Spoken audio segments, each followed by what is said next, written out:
결혼 2년차 주부입니다. 남편은 홀어머니의 3남매로 누나 1명과 남동생 1명이 있습니다. 길지 않은 기간이지만 결혼 후부터 시작된 시집살이로 인해 시어머니와는 사이가 별로 좋지 않았고 스트레스를 많이 받았었습니다. 그런데 최근 시어머니께서 병원에 가실 때마다 불려다니는 통에 더 많은 스트레스를 받고 있는 상태입니다. 제가 병원에 가실 때마다 불려다니게 된 건 코로나로 인해 실직 후 몇 달 쉬게 되면서 시작되었어요. 시어머니께서는 시골에 살고 계신데 서울에 사는 신우집에 오실 때마다 대학병원을 가시고 병원비는 가족들이 매월 적립하는 헤비카드로 계산하고 있습니다. 어디 특별히 안 좋은 곳이 없으신데도 자식들의 관심을 받고 싶어 아픈 척을 자주 하셨고 같은 이유로 서울에 오시면 항상 큰 병원만 찾아다니고 계세요. 그러던 중 한 번은 여기저기 아프다고 하시는 통에 신우와 제가 함께 병원에 모시고 간 적이 있었는데 검사비만 100만 원이 넘게 나왔습니다.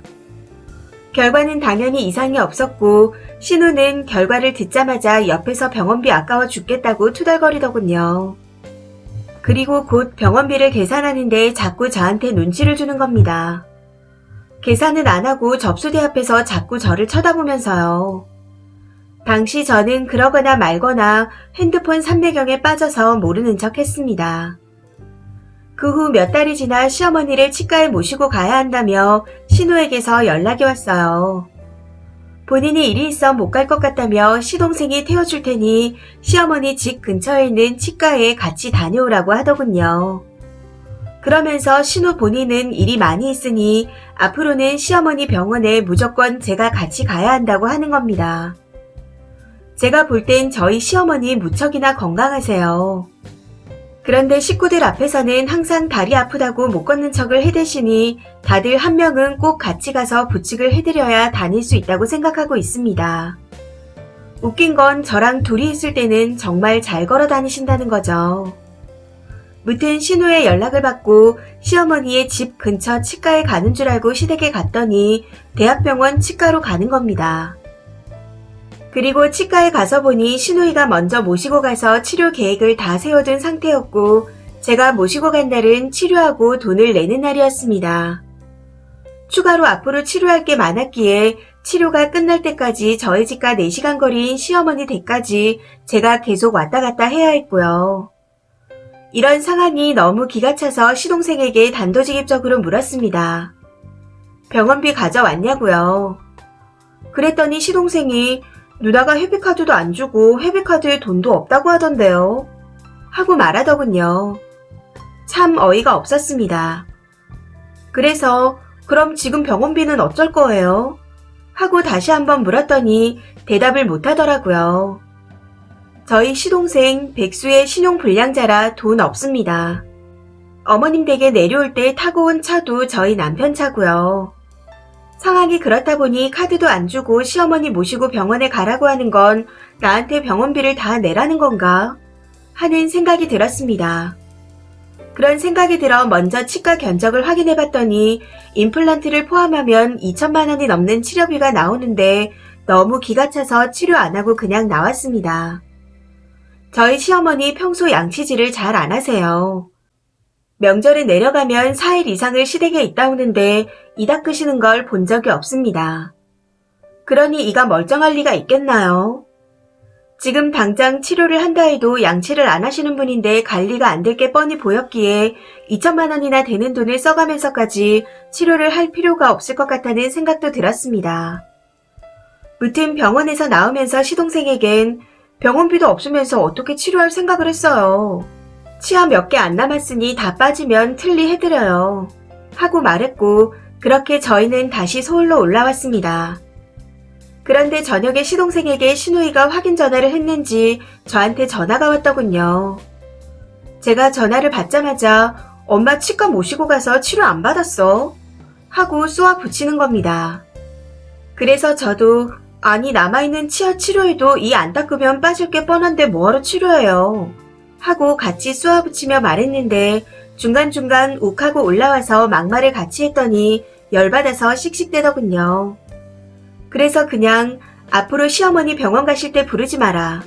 절대로 같이 안 다니겠다. 하고 말하고는 전화를 끊었습니다.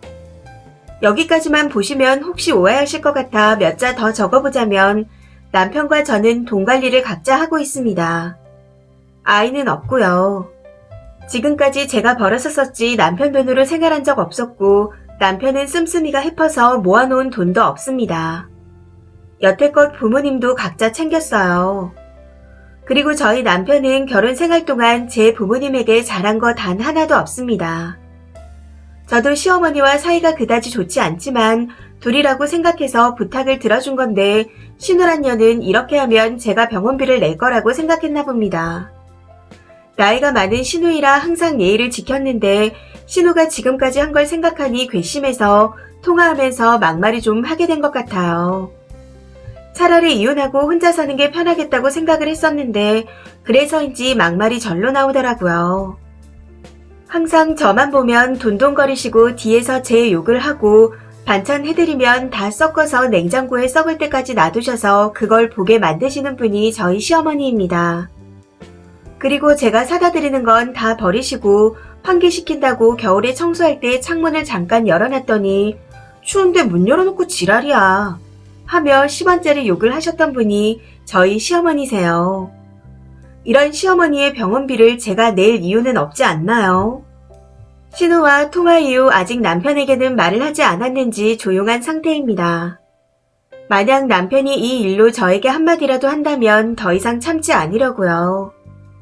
혼자 사는 게 편하겠다 하는 생각이 강하게 들기 시작하니 아이도 없는데 지금 이혼하는 게 맞지 않을까 하는 생각이 계속 들어 머릿속이 복잡합니다. 댓글입니다. 첫 번째 댓글. 도리는 시어머니 자식인 남편이 하게 두세요. 처가에 잘하는 것도 아니고 쓰니한테 잘하는 것도 아닌데 그 정도 해드렸으면 됐어요. 병원 갈 시간도 돈도 없다. 니들 낳고 키워준 어머니 뒷수발은 니들 남매가 알아서 해라. 난 남이다. 하고 말하세요. 두 번째 댓글. 노후 준비는 하나도 안 하고 지엄마 병원에 모시고 가는 걸 떠넘기는 남편에 일부러 병 만드는 시어머니. 회비 안 걷고 만만한 올케한테 병원비 떠넘기려는 신우까지.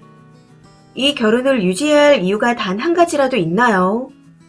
1분 1초라도 빨리 이혼하는 게 님에게는 이득이겠네요. 세 번째 댓글. 병원비를 낼 필요가 없는 게 아니라 병원을 모시고 다닐 이유가 없는데요.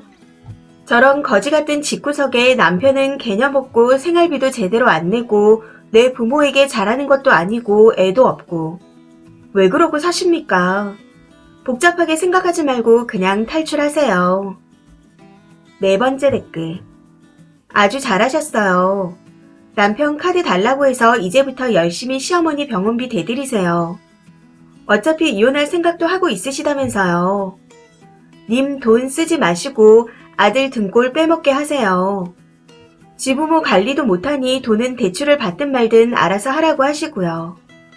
미안한 마음이 없으니까 시어머니가 당연히 저렇게 행동을 하는 거라고 생각합니다. 다섯 번째 댓글.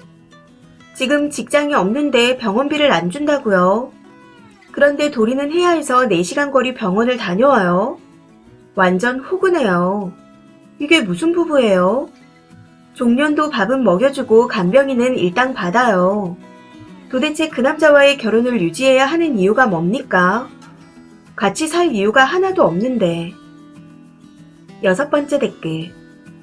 치아 치과 비용이 2천만 원? 그걸 신우가 올케한테 부담시키려고 견적 다 뽑아놨는데 님이 거절하고 치료도 안 받고 보냈으니 신우가 열받았네요.